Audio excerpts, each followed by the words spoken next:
Will to prepare to win. I love that because it's so true. And it works in the boardroom.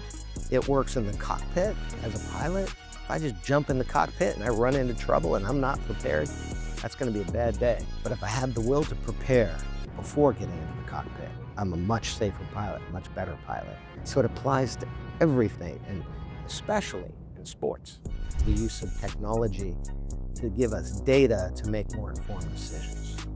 And that was the game changer. And that's the same thing I'm trying to bring to the world of education right now. That I think we can use technology to bring new tools and especially bring data that allows us to be more effective locally and to leverage our scale nationally. He didn't know how to tell me to advance my learning, my education. All he did for me was to draw a correlation between those people who are successful seem to have made it through their education, through books. In those books is knowledge. And the more you know, the more you can do. Things change. And so someone who's very successful as an influencer today could find that that whole genre goes away in 5 years. Now what? Are you prepared to pivot and do something else? So it comes down to the putting in the time and effort to be able to change and adapt, because the only constant in life and in business is change.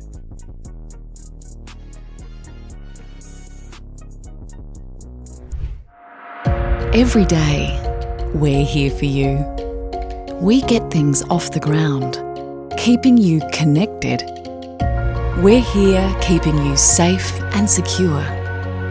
We keep things running smoothly and know the importance of giving back.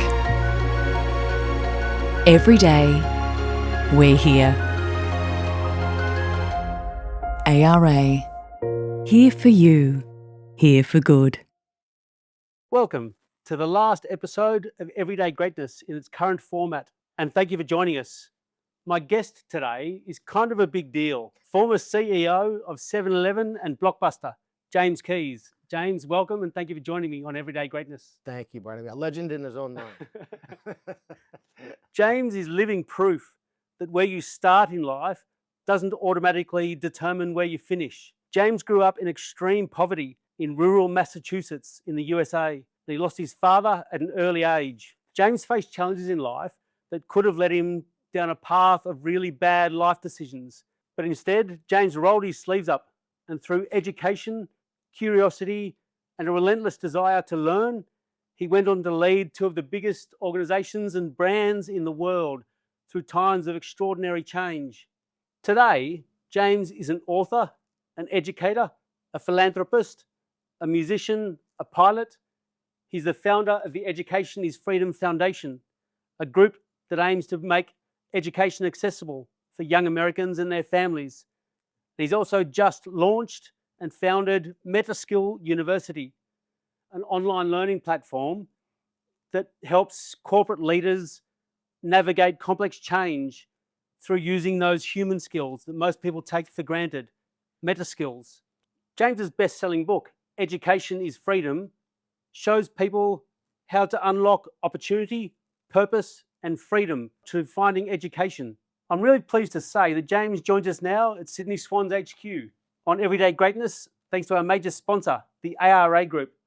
James and I are going to talk about leadership, resilience, navigating disruption, and the future of education, and why James believes that education may just be the answer to a lot of society's complex problems. James, welcome again, and thank you for joining me. Barnaby, thank you. And you're going to teach me how to properly pass. Yeah, we'll work it out. No, they do. Cut that blank. Yeah, that was good. We'll sign you up to a master's team. All right. Yeah, I like it.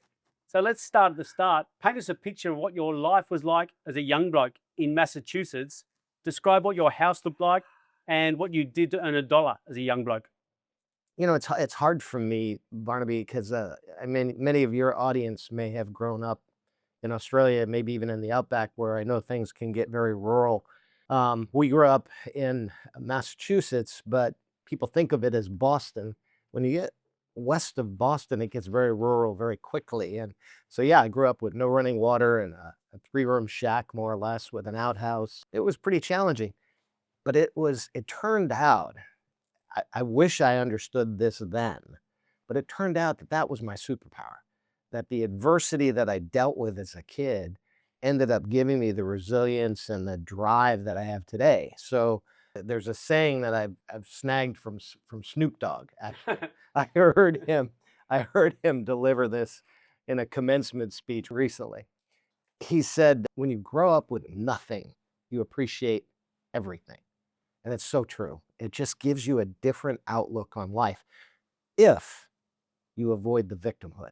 And that's the trap that so many people fall in. It's like, well, I'm poor, nothing I can do, poor, pitiful me. I got born into this unfortunate situation. It's just a lie, because any of us are capable of accomplishing anything if we harness the power of our knowledge. So, what did you do to earn $1 as a young bloke when it was so challenging? McDonald's. Seriously, that was my first job. McDonald's had literally just started out in a town not too far from where I grew up. And I found myself a job there. I think I was making $1.25 an hour. And I was an athlete at the time. I was playing football, American style football, not real football. Fake football. Yeah, that's right, fake football. Pads and helmets and all that stuff. And I went to work for McDonald's, and I needed the job very badly, because if I was going to ever find my way into college, I needed to make money. So I just put my head down and outworked everybody else around me. And I think at 17 years old, they made me a shift manager, and my first taste of leadership and management. And it turned into a great opportunity for me. I made enough money to go to school, not just McDonald's. I also drove a truck and drove a produce truck. I worked in a factory for a little while, anything I could do to make enough money to be able to pay for my education. Now, I need to ask you, I've heard rumors that you also sold ice to your local community. Did that actually happen, or am I just making stuff up? I think you made that one up. Right. No, I think what you might be thinking about is the original 7-Eleven sold ice. They were an ice house, literally, that sold chunks of ice to people for their refrigerator. I did, however, find that ice was my favorite childhood treat, because we had literally back then an iceman that would drive around the neighborhood and deliver to homes blocks of ice for your ice box. That's how old I am. Gosh, it's scary to even think that. And the iceman would shave off a chunk of ice and toss it to the kids that were chasing his truck down the street. Very cool. Now, let me ask you about your father. Sure. Your father encouraged you to read at an early age, He did.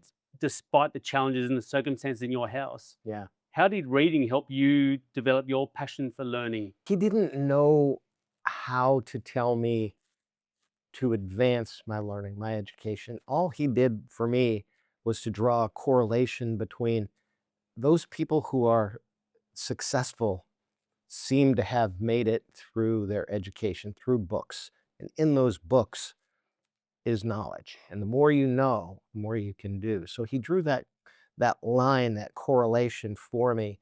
Didn't know what to tell me, didn't know to tell me even if I could ever advance my education. Certainly post-secondary was not even something that we would consider back then. But he did tell me that the more you learn, the more you can do. And the one thing no one can ever take from you is your knowledge, your education.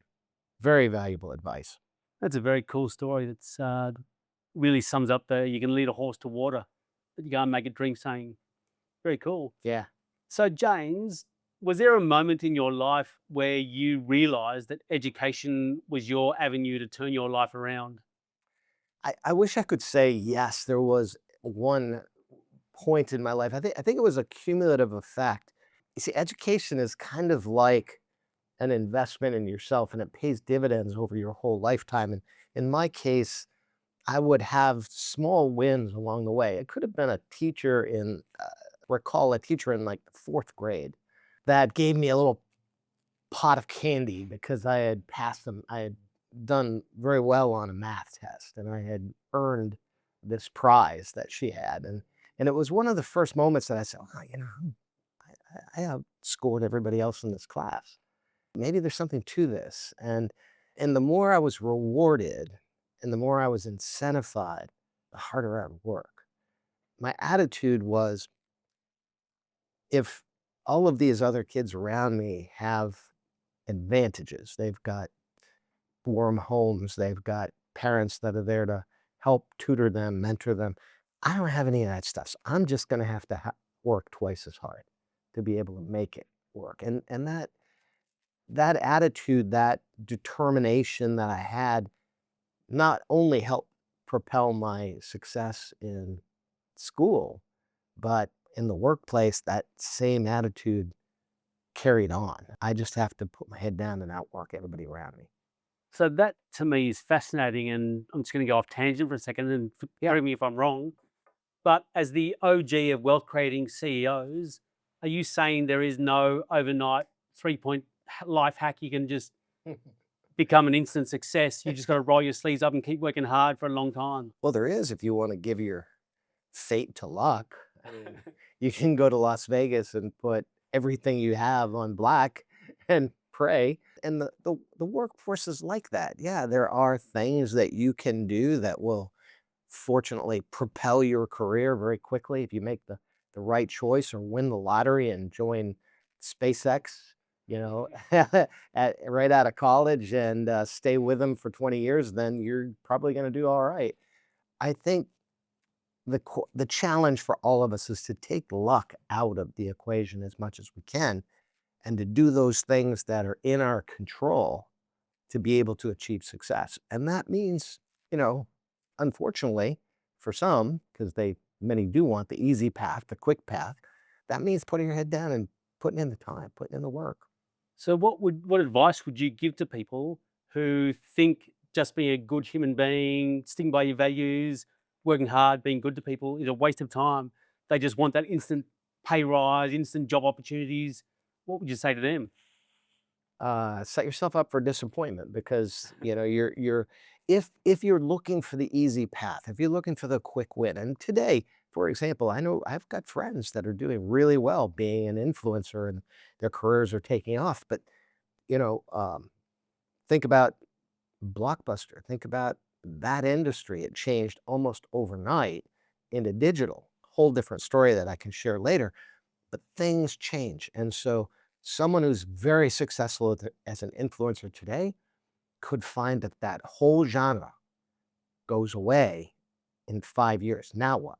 Are you prepared to pivot and do something else? So it comes down to the putting in the time and effort to be able to change and adapt, because the only constant in life and in business is change. That's incredible. That's life advice from James Keys. Yeah, That's incredible.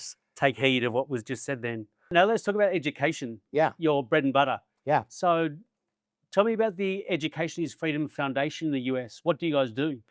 The education from it actually started 25 years ago. I was leading 7-Eleven, and I realized I'm having a hard time hiring store managers. And what's going on here? And what we realized is there were too few people really getting a proper education. I didn't need much. I needed, you know, give me a kid with an associate's degree at least to be a store manager, because it's a couple $1 million business that they're running. So I would prefer to have somebody with at least a couple of years of post-secondary education.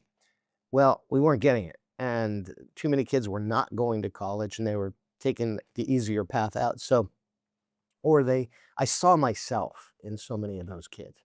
I saw a bunch of kids growing up in the hood, in the bad side of town, perhaps in a poor side of the city, and they were being victims. They were like, I can't go to college, I can't afford it, et cetera, et cetera. So we put the foundation by the same name together to get into those schools and let those kids know, dude, you can do anything. Don't let someone else tell you what you can't do. And by the way, here's a $50,000 a year store manager job on the other end. Just stay in this program and get through school and get at least an associate's degree, and we'll give you a job. So I partnered with a bunch of other CEOs. We put this together. We've now, in 25 years, this has been in existence. We've had 600,000 kids come through the program, and I think we've helped them raise over $1 billion in scholarship money over the 25 years. So it's very rewarding to be able to have changed lives. Almost all of those kids came from very underprivileged backgrounds. My challenge now is there's a whole world out there. So I wrote this book to try to reach kids across the planet, and not just kids. Lifelong learning is also the message of the book, that for anyone, the key to living a richer life, and not rich in monetary sense, rich in freedom, the key is the more you learn, the more you truly can do. Fascinating. This is a conversational point that I just want to tell you before we go on with the interview.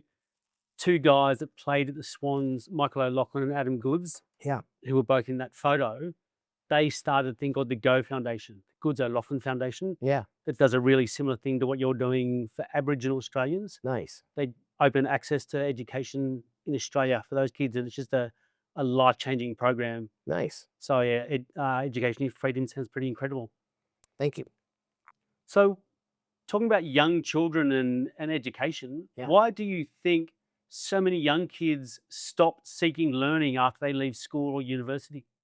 The whole host of reasons. I mean, life gets in the way, you know, girlfriends, marriage, buying a new car, I want things. I think the challenge we all face is this question of deferred gratification.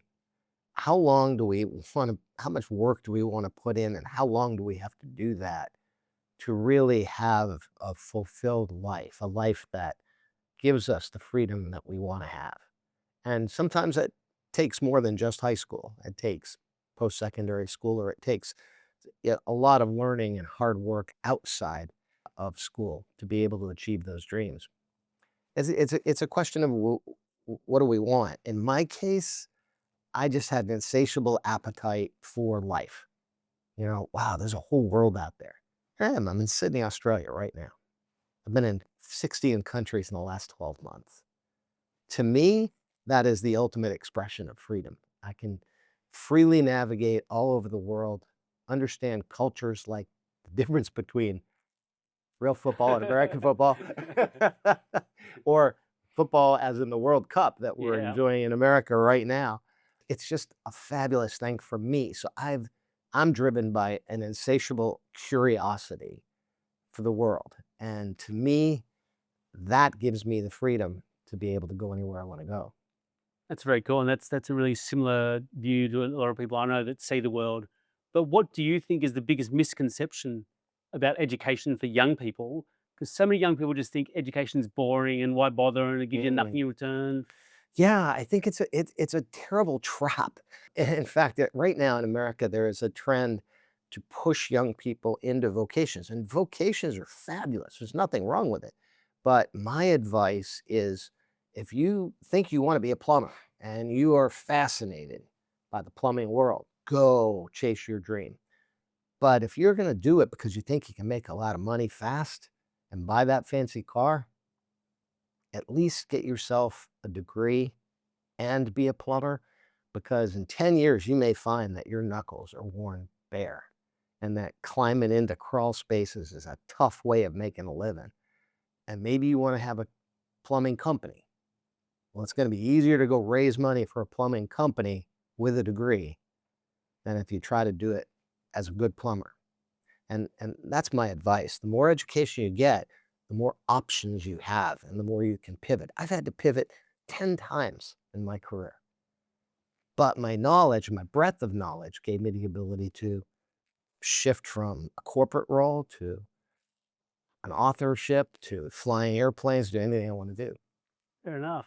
So on that answer, in this day and age, what benefit is there for kids, and is education still able to give you freedom Yeah. in the age of AI? There's so many short-term options to earn lots of money quickly. Yeah, I know. It's still a realistic option these days. Yeah, I think it's more important than ever before. Here's the reality. The reality is you and I are both products on the shelf, right? Think about that. You're a can of Coke, I'm a can of Pepsi, right? And what separates us from all the other products on the shelf. Because when someone wants to pick us for a job or they want to lend us money, the first thing they're going to say is, okay, I want to know what's in that product. And that is not your character. That's going to be important. Your integrity, your gratitude, your humility, those soft skills, those meta skills that we talk about. Yeah. But let's face it, your background, your resume is going to be pretty darn important. So one of the very first questions they're going to ask, at least for the foreseeable future, is, where'd you go to school?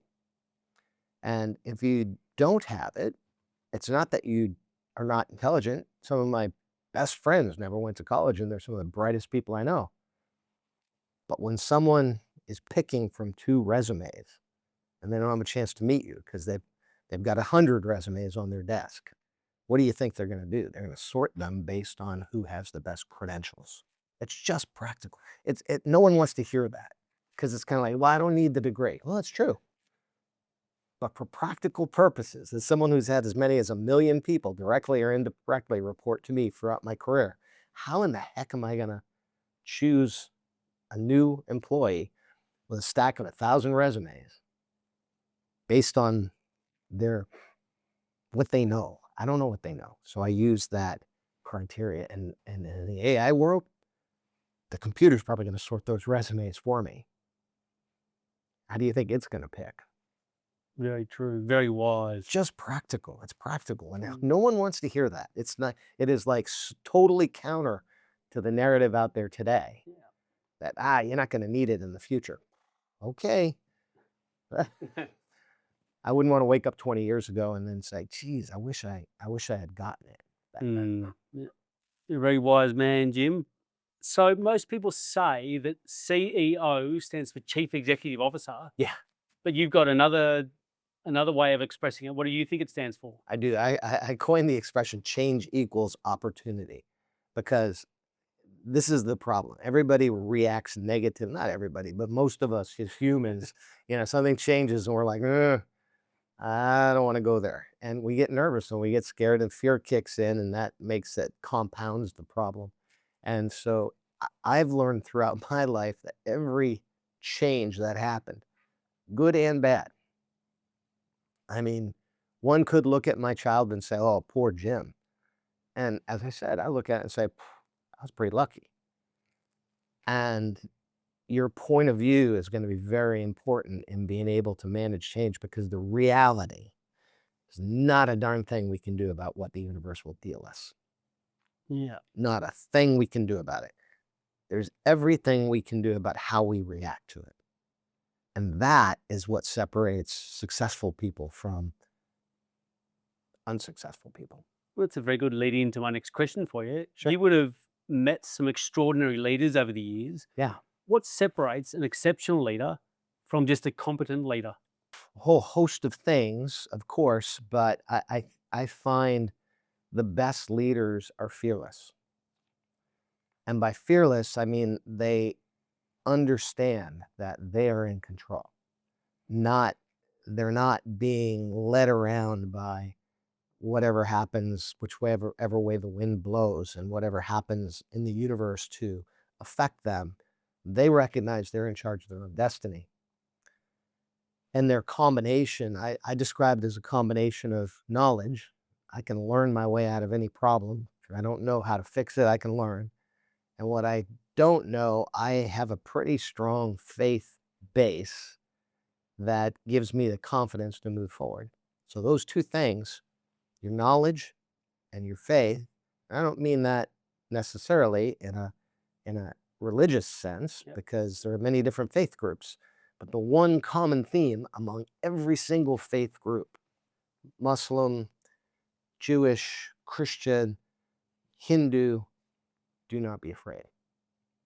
And if you believe, if you have faith, you don't have to be afraid. So that combination, faith and knowledge, it's a powerful double-edged sword. And once we overcome fear, now we can do anything. So how does that correlate then to your earlier advice about being humble and having those soft human skills? Isn't fearless rootless and soft skills too weak? No, I don't think being fearless is ruthless at all. I think, and here's the check, because humility is a really good word. My check on humility, and I've run into this in my past, because when you're fearless, when you're confident, you are very vulnerable to people thinking, what's your slogan? No dickheads? No dickheads policy. Yeah. You run very precariously close to being thought of as a dickhead. Here's my anti-dickhead solution. Hit me. Okay. You can use this now in your material, because no one wants to be around someone like that, right? Well, how do you balance that? How do you balance fearlessness, being aggressive, and not being a jerk about it, not being someone that people reject? The definition of humility that I like to use is when you're smart enough to know what you don't know. And I like to think that I'm smart enough to know that every other human that I encounter knows something I don't know. My objective is, what can I learn from you? And I know, based on, I mean, for one thing, you can teach me how to properly pass a football that looks like this. And I could teach you how to pass an American football properly with a spiral. But there's also a depth of knowledge that you have from your experience, from your life, that I don't have, and that I can learn from you. So if we go through life recognizing that every other person walking this planet knows something, even the garbage man, even the homeless person, they've had an experience that I haven't had. What can I learn from them? That, I think, is the key to stopping short of being a dickhead. We're keeping your dickheadness in check. Very wise.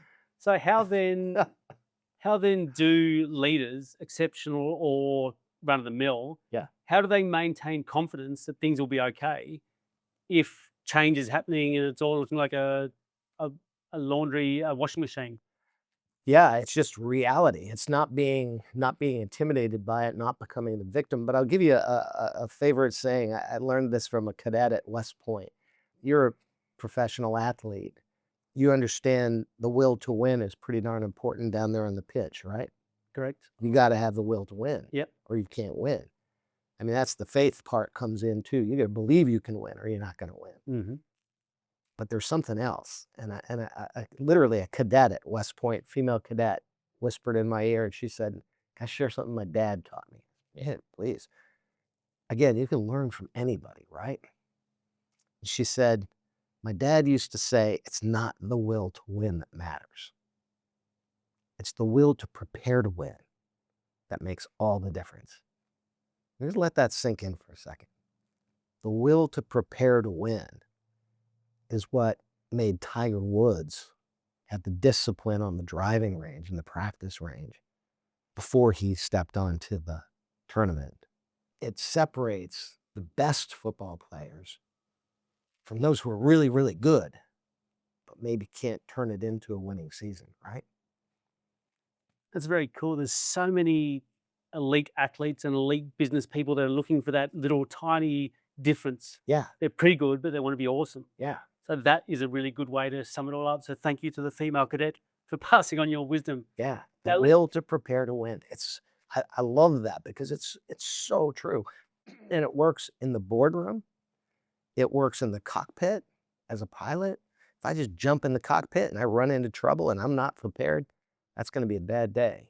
But if I have the will to prepare before getting into the cockpit, I'm a much safer pilot, much better pilot. And it sort of applies to everything, and especially in sports. Very cool. Now let me ask you a few questions about 7-Eleven. Sure. You, from the time you got into the role as CEO to the time you left, you increased the value of 7-Eleven tenfold. Yeah. Do you think there was one decision or one incident that you initiated that turned the fortunes of the company around? Oh, of course, there's never one thing, there's 1,000 things, but I will give you one of the most important, and that was the use of technology to give us data to make more informed decisions. And that was the game changer. And that's the same thing I'm trying to bring to the world of education right now, that I think we can use technology to bring new tools, and especially bring data that allows us to be more effective locally and to leverage our scale nationally. That's what we did at 7-Eleven. We were, nothing's more local than a convenience store. But what we discovered is with the right data, you can put the decision making in the hands of that point of sale person, that person closest to the customers. Instead of someone 2,000 miles away in headquarters making the call, you can let them make a decision on product assortment and tailor that product assortment to that micro demographic around their store. That means a store on this corner and a store on that corner may have completely different product assortment, Right.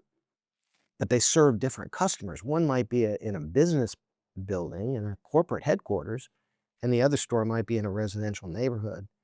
And by providing the decision-making tools and the data to make better decisions, that was the key to success of 7-Eleven. We're able to be more local than a mom and pop store, and yet leverage the scale of thousands of stores across the country. Was that hard for you to shift that mentality from lifelong learning and understanding human beings and their desires Mm. to basing all decisions off technology and what, well, there probably weren't algorithms back then, but No, what it's technology told you? this ironically is a very human thing. You see, I wasn't making the decisions. Headquarters wasn't making the decisions. What we were doing is empowering people with technology to make better decisions. Right. That's an important distinction. So many retailers, Tesco, the British retailer, came to the United States and they intended to build the convenience store of the future. And they replicated 7-Eleven's system, daily delivery systems, the technology, item by item capabilities. And then they basically let the system be the decision maker. So they took the retailer out of retailing and let headquarters or the computer headquarters decide on product assortment and inventory management. Huge mistake. It failed. It was a failed experiment. When I looked at it from the outside looking in, I said, wow, they've got all the elements of 7-Eleven. How come they couldn't be successful? And that was the difference. It was using technology to replace human thinking instead of using technology to enhance human thinking. That's the secret sauce of 7-Eleven Japan, and now 7-Eleven all over the world. That's a refreshing thing to hear in this day and age, that technology sometimes makes business worse than human interaction. Yeah, It's very cool to hear. that's why I don't fear AI. I think there are human skills that if we harness the power of AI to enhance human skills, then we have nothing to fear, because ultimately only humans can make certain decisions. Only humans can have true emotion, can have those meta skills, if you will, that a computer may never have. Hopefully will never have. Very cool. So we've covered the good decisions at 7-Eleven. Tell me Yeah. about, what was the hardest decision you had to make as CEO of 7-Eleven? Oof, I've had a lot of hard decisions. I've made some dumb ones. You want to hear a dumb one? What was the dumbest? There's a radio show called Motley Fool in the United States that it was kind of tongue in cheek, and they picked the 10 dumb CEO tricks. And I one time was trying to diversify my product assortment and bring different customers, because we had convenience stores generally have a heavy male-dominated demographic, young males. So I said, well, we've got to reach out to female customers. They need convenience too. So we launched a pantyhose that was blown into a tube that was as big as a lipstick container. Oh, that's the ultimate inconvenience, right? A woman can stop in and have a whole selection of pantyhose in a 7-Eleven store. First of all, not many women want to buy pantyhose in a 7-Eleven store. But I also ran into this product opportunity just as women stopped wearing pantyhose in the United States. And so we not only did we launch this pantyhose in a tube, but I was traveling. It's so embarrassing to even look back and describe it now, but I was traveling in Paris and I saw, there's a new trend, fishnet pantyhose. So we'll lead the market in the United States with fishnet pantyhose blown into this little lipstick size tube. Didn't work so well. Brilliant. Yeah, not so much. But You know, it does serve an example that you never know what's going to be next, the next big thing. And so at retail, the ability to try without costing a lot of money, and in a convenience store, it's wonderful because you can put 3 units. You don't have to buy a case of anything. We have delivery by the each item. So I can try, in fact, Red Bull. We were one of the very first retailers to launch Red Bull. Right. Why not? Because we could put 3 cans in the store, and if they sold out, we'd order 6 tomorrow.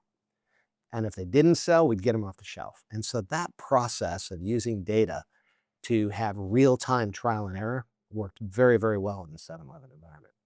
So you just got to give it a crack sometimes and have faith it'll all work out. Well, ultimately, all the product research in the world, no one really knows what the customer will do until you try it.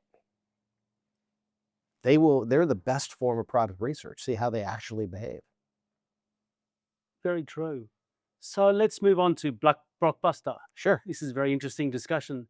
So history remembers, rightly or wrongly, that Blockbuster went south because of Netflix. Yeah. Which part of that story is true, and what's the real story? Yeah, the real story, in a nutshell, is that Blockbuster had a huge competitive advantage versus Netflix. If Reed Hastings were here today, he would share the same story, that they had a fabulous DVD by mail subscription business, but they were not streaming yet. The first thing I did when I arrived in 2007 was to acquire a streaming video company from the major studios that had created this entity. 3,000 new releases already digitized. Huge advantage. No one was streaming yet, so we were a little early in the game. People were still, they were streaming YouTube videos, but long form movies, the bandwidth wasn't sufficient. A lot of buffering, and if you remember those days, I remember. we were just one step ahead of dial-ups. And so we acquired this company. We were in great position. We had a chance to acquire the long tail content exclusively, which would have left Netflix out in the cold, but it was a very expensive acquisition. And the third opportunity we had was a potential partnership with Google to go side by side. They had YouTube, we would have Blockbuster on demand, go side by side, everything free YouTube, everything paid Blockbuster. Fabulous distribution partner. In the midst of all of these strategic negotiations and plans, the world collapsed. Everyone forgets what happened in 2008. The Lehman Brothers fell. General Motors, Ford, the banks were all rushing to the White House to get bailout money. And Blockbuster had $1 billion of debt. Now, anybody in the world out there can criticize and say, oh, you didn't keep up with technology. It's easy to judge someone by the decisions they made at any given time or the results, but very few people make that determination based on the choices that one had. And that's an important distinction. And the net of all of this is that Blockbuster is an absolute perfect case study in managing through change, because we did successfully hold off the sharks who wanted to liquidate the company. We kept them at bay. We found a strategic partner in Dish Networks, got the company restructured, got it sold to Dish Network, and Dish Network had a chance to give Blockbuster that competitive advantage. They're the ones that ultimately chose to shut it down, but it was a choice. It was not that they were forced by Netflix out of the business. It was their choice to not continue to invest in streaming at that point. They were at that point unhappy with the quality of bandwidth and streaming capabilities. So a whole different story than what one will see on the internet. Bloody hell, that's incredible. $1 billion in debt. I owe a mate $20 and I'm freaking out. Yeah, yeah, $1 billion in debt. yeah. So you, during that time of turbulence, Yeah. you met Warren Buffett, I did. who is pretty handy in wealth creation. What advice did he give you to try and help you out of it? Well, it was very timely advice because I'm human like all of us. So I was feeling a little beat up. The press was starting to get on me. I only been there 2 years, less than 2 years, when the market collapsed, the press was sometimes can be unforgiving and said, "Oh, he's got it all screwed up." It wasn't anything I did. It was the market around me, the universe around me can deal you those things. So as I've said, change equals opportunity. Okay, there's an opportunity here. How do I deal with it? First, I had to put that victimhood aside, and I was getting trapped in it. But I ended up at an event. Warren Buffett was at the event, and I said, he said, So Jim, what are you doing now?" He was aware of my career at 7-Eleven, and I explained to him, and I started playing the victim. Oh, I'm getting beat up by the press. I've got $1 billion of debt. I can't get it refinanced. My family's telling me leave. And it was Warren who looked me dead in the eye and just said, "Would you rather be on the bench watching somebody else in the game?" That's like, no, of course not. I want to be in the game. He said, "Well, get in there, dust yourself off. It's not." And these are two really important words. 3, it's not personal. 4, it is not personal. That's very cool advice. It's such cool advice because you tend to take things personally. We get our feelings hurt. So, And it's not personal. You got to be able to buck up and stay in the game. so how hard was it when you would have been getting criticism left, right, and center Oh, yeah. about how you handled things and decisions you made? How did you handle it personally as a human being? I realized it wasn't personal. These are not attacks on me. They're attacks on the situation. People are very frustrated. As long as I am making the best decisions I can make with the best information I have, then that's all that anyone can expect from me and all I can expect from myself. And it worked. We successfully avoided liquidation. We restructured the company. We found a financial partner, a strategic partner in Dish Network, and we gave the company a chance to live another day. Very cool. Now, I have to let you know, I have a lot of respect for you because you talk a lot about how important education is, but you actually do a lot about it as well. Tell me about Metaskill University. What's that aiming to do? Yeah, what I've tried to tackle with Metaskill is I realized that a lot of my success came down to the things that I didn't learn in school. And it's those soft skills, if you will, that separate good leaders from everyone else.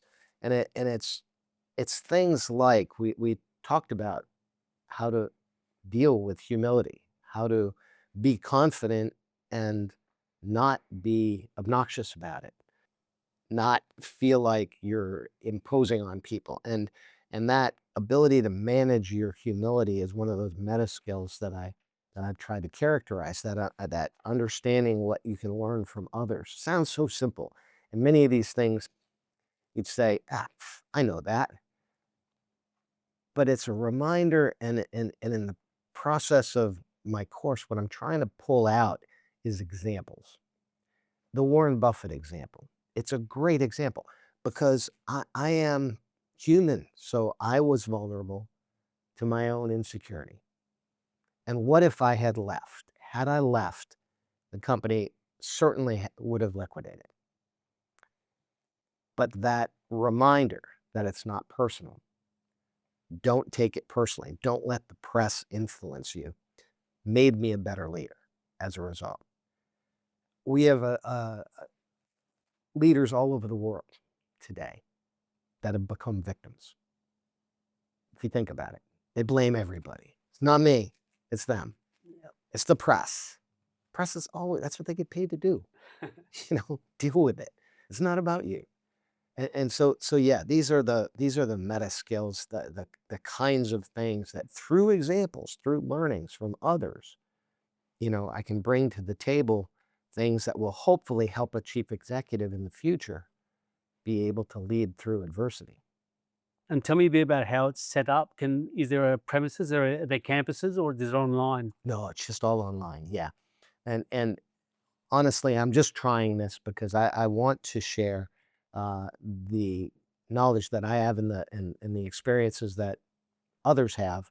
I want to bring it all together into one place so that people can learn, so that my peers out there in the industry or young entrepreneurs can learn what are these skills that you don't learn in school.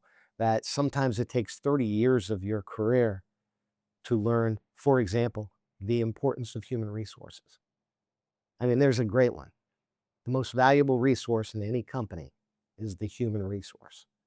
I never knew that as an early business leader. You take it for granted. Yeah, I've got that person in HR. They do that stuff. If you don't have the right people in the right chairs, it'll kill you. Fair enough. And how can people enroll if they want to join you? It's metaskilluniversity.com. It's out there, or you can link to it via my website, jameswkeys.com. And again, I'm just in beta right now, just testing it out. But I'm hoping that it will end up being a tool that people can use. I've got an avatar. I've got a digital twin that you can actually have a chat with me online. It's not really me, it's my avatar based on all of the writings and all of the speeches and podcast things that I've done. So it's pretty accurate. Well, we've still got a bit to go, but the wisdom you give us here makes it sound like a really enticing program. So get on board. Now let's talk about your book, Education is Freedom. Yeah. It's got a real point of difference. It's not just a lecture to young people to get more educated. You talk a lot about opening access for young people to educate themselves. Tell me a bit more about how adults can help improve access to education to young people. Well, I'm going to start it at 40,000 feet because I think government has a responsibility here that we are shirking all over the world. And here's the point of view. I'll use the United States as an example.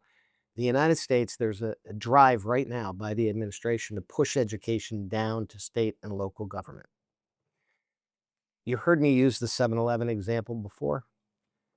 Without technology, 7-Eleven was lost. We were no better than a mom and pop convenience store. When we finally put an infrastructure in place, a backbone that allowed us to have data locally and nationally, we got better locally and we got better nationally. That doesn't exist in education across hardly any countries in the world. So in other words, what I'm advocating for is a federal education operating system that Australia could put in, America could put in. Here's what I mean. You can't have high-speed rail without track being laid.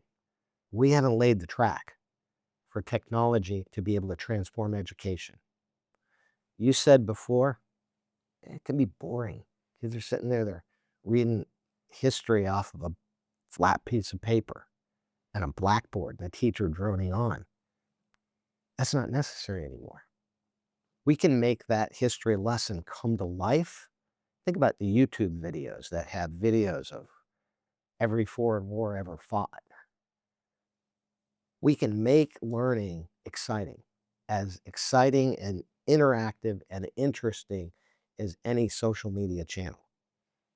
But the adults in the room have to deliver that content, have to see it as important.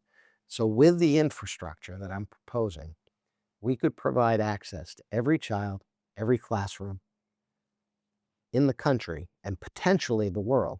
Imagine a world of this. And you remember our lives before iOS or Android, right? There were tools, but those tools weren't interoperable. I had a map, but it didn't connect to my calendar, right? Yeah. Now all of a sudden everything works together and it's private and it's secure. Why don't we take all of the education technology tools that exist in the world and provide an exchange just like this so that every child in every country has access to the very best literacy tool, math tool, science tool. We can bring interactive learning. We can bring video. We can bring the best lecturers anywhere in the world to every kid with any device if we provide the infrastructure to make that possible. Makes sense to me. So any government officials in any country in the world need to get a copy of this book and read James's thoughts on how we can improve access for education for young people. Now, you being an American, I can't let you go without asking you, What do you see as education's role in preserving democracy Oh my gosh. internationally? Well, and this is why this is so important, Barnaby, because all the way back to our founding fathers, Jefferson, Franklin, they all said education is the prerequisite to a working democracy. You have to have an educated populace to be able to turn decision making in elections over to them, right? And if you think about that was 250 years ago, what about today in a world of technology when we are at risk of defaulting to the machines if we don't have an educated society? We are more vulnerable than ever before to automation replacing traditional democracy, just out of pure convenience and security, if you will, national security. But step back from that and say, okay, so what are we trying to solve for? National security issues? Well, do we really think that in 30 years we're going to be blowing each other up with tanks and bombs? Or will it be hypersonic vehicles, space, cyber? Okay, so if warfare and national security is going to evolve, who's going to be the winner? That country with the most educated populace that can produce the most scientists and technologists will be able to stay ahead of national security issues. That's just one. Global competitiveness. How are you going to compete? Take America alone. We're putting out 4 million college graduates a year and declining. China's putting out 20 million and rising fast. 61% of their 18 to 24-year-old population. India's putting out 15 million. That's 35 million from those two countries. College graduates. America's putting out 4 and declining. Who's going to run companies? Who is going to be the leader of global corporations 30 years from now? And so these are factors that I think we've got to take into consideration. Those are the big two: national security, global competitiveness. But let me give you the most compelling. Hmm. We, in every country, we're torn between, I don't want to pay any more taxes, right? Australia, you don't want to pay any more taxes, right? But I don't want homeless people out there either, right? Well, think of the balance here. The fewer educated people we have, I don't care if it's Australia, the United States, China, wherever it is, the fewer educated people we have, the more social services will be required, the more crime we're vulnerable to. Because if you don't have anything, you don't have anything you know how to do, and you can't get a job, what are you going to do? The next best thing, you turn to crime, right? So crime, poverty, homelessness, hunger, all of healthcare, all of those social services, the cost will continue to increase and our taxes will go up and up and up if we're not educating the least of us, those who can't take care of themselves. So I just think national security, global competitiveness, and pure human welfare requires us to step back and say, wait, an educated humanity, and there's no excuse today because the tools are there. Every kid in this planet, given the right AI tutor and tablet or phone, can read 1 or 2 languages by the time they're in the 1st grade. Tools exist. Rich people have them. Make them available to the whole planet and elevate the knowledge of humanity, which I think is the best chance we have as humans to bring peace to this planet. Such wisdom. So excuse me a second, I just want to speak to young people. James Keyes flies his own plane and was doing it while he was CEO of 7-Eleven. He is the OG of wealth creating CEOs.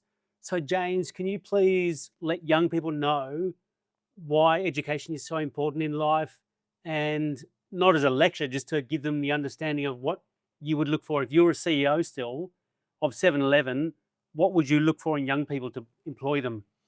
Yeah, Barnaby, what I said before, I look for people with confidence, their ability to overcome fear, because I think fear is the biggest killer of careers, of corporations, of whole societies. It just tears us down. And so I look for those people that are confident. How do you get confident? I don't believe you're born confident. I believe you learn confidence, and you learn it through knowledge, through preparation. It's back to, it's not the will to win, it's not the will to be successful. It's the will to prepare to be successful, the will to prepare to win. And if you've got the discipline, not to say, I want the easy path, I don't want to work, I'd rather go out and play. But if you have the discipline to advance your knowledge, then the whole world is your oyster. You can accomplish virtually anything you want to accomplish. Very cool. There you go, young people. Advice from the horse's mouth. Now, James, everyday greatness in this podcast is built on the belief that everyday people have greatness inside them if they roll their sleeves up and repeat good actions over a long period of time. Yeah. What does everyday greatness mean to you personally? I am as ordinary as anybody out there. You know, I mean, you don't get more ordinary person than I am. I have siblings that have the same DNA as me, and the only difference is that I have the freedom. I can do whatever I want. I can travel the world. They're trapped in a job, in a circumstance that it's not their fault. It's just that the difference between me putting the investment into knowledge and education gives me freedom today that I wish they had. And I wish that for everyone, because you see the subtitle of my book, Mm-hmm. The Future is in Your Hands? Yep. I mean that so literally. If I could do this, anybody could do this. I'm not smarter than anybody else. I can assure you of that. My wife can assure you of that. I am not any smarter than anybody else, but I was able to put the work in and the time in. And the future truly is in the hands of each of us. If we believe, you got to believe. That combination, knowledge and your belief in yourself, can do anything. Unbelievable. James, it's been really humbling chatting to you on Everyday Greatness. Thank you so much for joining me. If any of James's messaging resonate with you guys, enroll in Metaskill University and take the course and speak to James's avatar, learn how to handball from James, or grab a copy of his book, Education is Freedom. Thank you very much for joining us. Every day, we're here for you. We get things off the ground, keeping you connected. We're here keeping you safe and secure. We keep things running smoothly and know the importance of giving back. Every day, we're here. ARA, here for you, here for good.